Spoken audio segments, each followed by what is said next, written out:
Good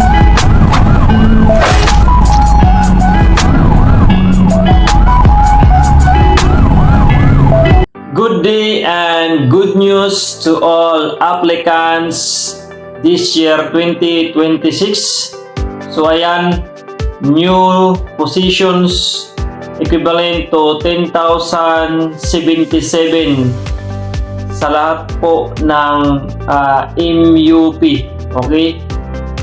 So sa lahat po ng applicants at sa mga first time applicants, this is your time. Apply na po kayo sa iba't ibang agency kung saan po ninyong nais mag-apply this year 2026. Ito po ang panahon para sa iyo. Kasama rin po sa 2026 national budget ang pagpapalakas ng hanay ng ating mga naglilingkod. Para sa 2026, 4.06 billion ang inilaan para sa karagdagang 10,077 military at uniform positions sa iba't ibang ahensya ng gobyerno.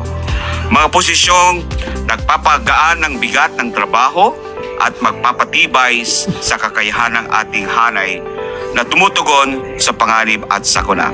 So kabilang dito ang 1,358 bagong posisyon sa Armed Forces of the Philippines, 2,000 sa Philippine National Police, 2,000 sa Bureau of Fire Protection, 2,000 sa Bureau of Jail and Management and Penology, 1,000 sa Bureau of Corrections at 1,719 naman sa Philippine Coast Guard. Ang mga posisyong ito ay hindi basta numero. Ito ay karagdagang kamay, karagdagang lakas at karagdagang proteksyon para sa bayan. Alam po namin hindi nasusukat sa pera ang serbisyo ninyo. Pero tungkulin ng gobyerno na siguraduhin hindi kayo napapabayaan at ang sakripisyo ninyo ay may malinaw na pagtanaw ng pasasalamat. Ang mga pundong ito ay malinaw ang pinanggagalingan. Malinaw ang pupuntahan, diretso sa kapakanan ng ating MUPs at ng inyong mga kapamilya. Dahil ang tanong ay simple lamang. Simple lang naman.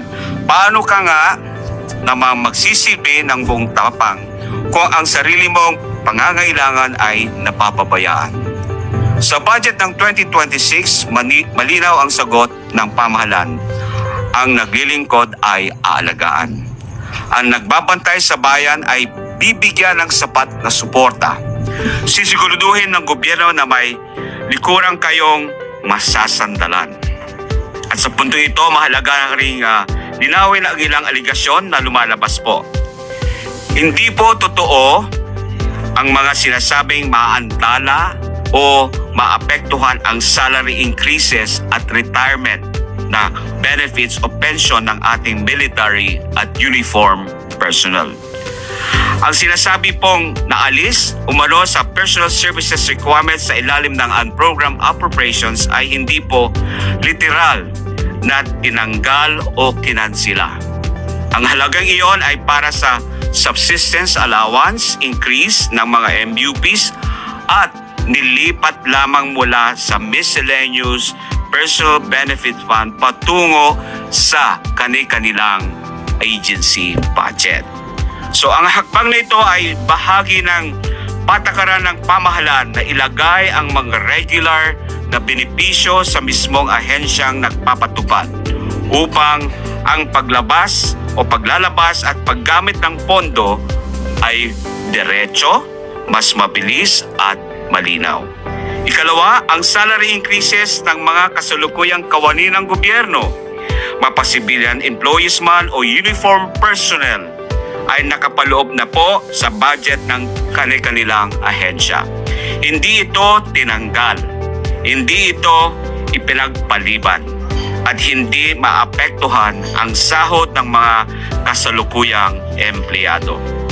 Ikatlo, kaugnay po ng pensyon ng uniform personnel, malinaw po, hindi ito apektado. Ang posibleng maapektuhan lamang po ay ang mga bagong magre-retire na saklaw ng optional retirement.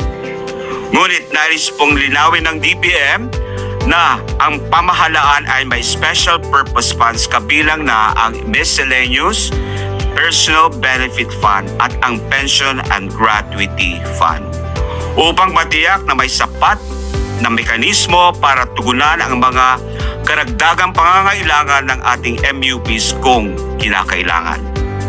Ulitin ko po, ang mga pondong tinutukoy ay hindi binawasan. Iniaayos lamang po at inilipat sa mas direktang budgetary allocation. So ang DBM ay nanatiling So ayan, calling all applicants, and ang dapat po ninyong gawin ay magpalakas na po kayo ng inyong katawan, mag-prepare na po kayo sapagkat darating ang mga recruitments para kayo ay maging handa. Okay?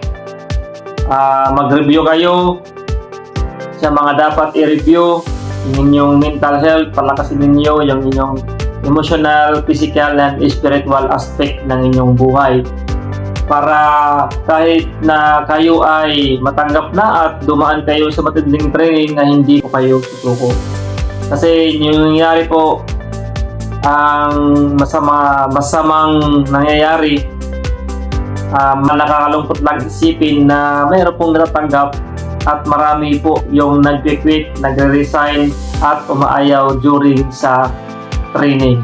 Marami po yung desidido na tawag dito. Marami po yung mas karapat-dapat sana sa posisyon na yan at nag-resign lang, tumakas lang sa training center. So sayang po yung slot. Kaya ngayon pa lang ay maganda na po tayo ng mabuti sapagkat sa BGMP, sa Coast Guard ay ongoing na po yung recruitment. Okay? So sa mga nakapag-prepare na ay yan, sabak na. And yun lang.